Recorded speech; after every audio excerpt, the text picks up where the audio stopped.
कुत्री पकडता येत नाही ते बिबट कसे पकडे वगैरे या त्यांच्या डायलॉगला काही अर्थ नाही. त्याचा गुजरात महाराष्ट्र असा वाद नाही, हा सामान्य वाद आहे. याला काही एखाद्या पक्षाशी जोडण्याची आवश्यकता नाही. अधिवेशन घेतल्यावर जर चर्चाच करता येत नसेल, आचारसंहितेचं बंधन असेल, घोषणा करता येत नसेल, निर्णय करता येत नसेल, तर मग काय चर्चा करायची?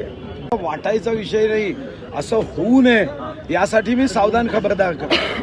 विदर्भ मराठवाडा वैधानिक विकास मंडळ, आता इथून एक पत्र चाललं, उत्तर येत नाही आहे.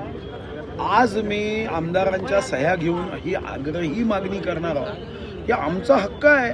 वैधानिक विकास मंडळ हे 371(2) नुसार आमचं संरक्षक कवच आहे.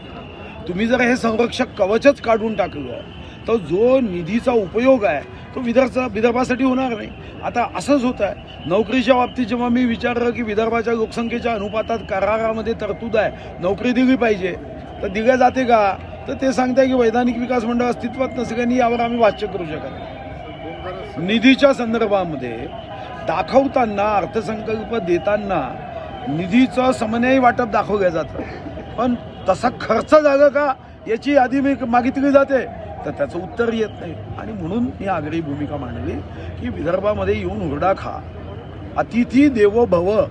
तुम्ही आमच्यासाठी देवासमान आहे, पण वर्तणूक ही देवाची ठेवा, देणाऱ्याची ठेवा.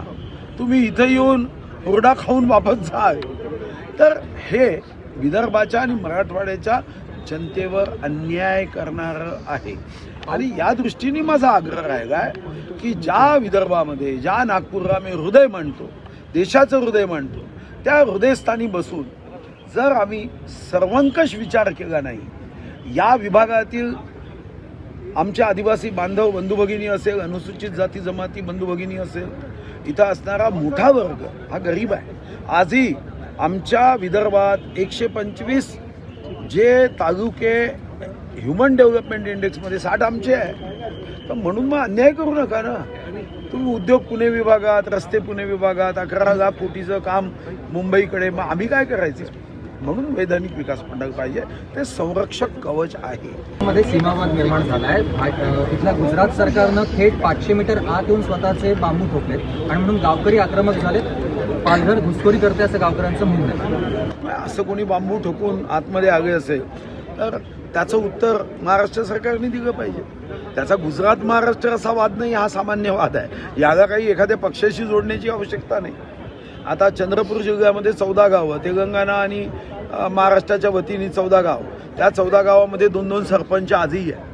पण जेव्हा गावकऱ्यांना आपण विचारतो तर ते आग्रही नाहीत, कारण त्यांना दोन्हीकडच्या योजना घेता येत आहेत. त्याच्यामुळे ते म्हणतात की आम्हाला आनंदी आहे, तुम्ही काय एक फूल दो मागी आहे, तो हमको क्या चिंता आहे. भाऊ, तुम्ही निधी संदर्भात म्हणालात, एकीकडे आपण जर पाहिलं तर अब्ज अनेक कोटी रुपया मुख्यमंत्री सहायता निधीमध्ये गोळा झाले, पण माहिती अधिकारातून असं प्राप्त झालं की ऑक्टोबर महिन्यात फक्त जे पूरग्रस्त शेतकरी आहेत त्यांना फक्त 75,000 रुपये दिले गेले. नाही, मला माहीत नाही. फक्त एकच गोष्ट आहे की मुख्यमंत्री निधीमधून आपण पूरग्रस्त शेतकऱ्यांना मदत, हा त्या मुख्यमंत्री निधीच्या सहायता कक्षाचा साधारणतः उद्दिष्ट नाही आहे. त्यासाठी सरकार आहे, NDRF आहे, SDRF आहे, मदत पुनर्वसन विभाग आहे.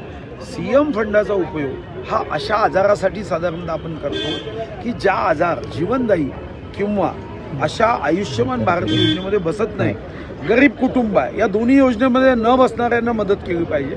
आणि त्यातून आरोग्यासाठी आपण मदत करतो.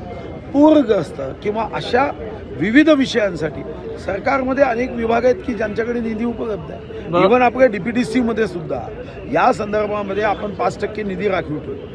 पुणे जमीन प्रकरणामध्ये मुंबई हायकोर्टाने आता पुणे पोलिसांना झापलेलं आहे. त्यांचं असं म्हणणं आहे की उपमुख्यमंत्र्याचा मुलगा आहे म्हणून तुम्ही त्याचं नाव त्या गुन्ह्यात टाकलं नाही का, असं थेट फटकार दिला आहे पोलिसांना. ठीक आहे, पोलीस उत्तर देईल, ते मी उत्तर कसं देईल? मी काही मंत्री नाही आहे. मला काय माहीत राहील त्यांनी काय फटकारलं, काय झिडकारलं, काय शिव्या दिल्या, मला माहिती नाही. हायकोर्टाने झिडकारलं फटकारलं असेल तर पोलीस विभाग गंभीरतेने संवेदनशीलतेने उत्तर दिलं पाहिजे, उत्तर तर्कसंगत असलं पाहिजे, नाही तर पुन्हा हायकोर्टच्या बुक मारेल.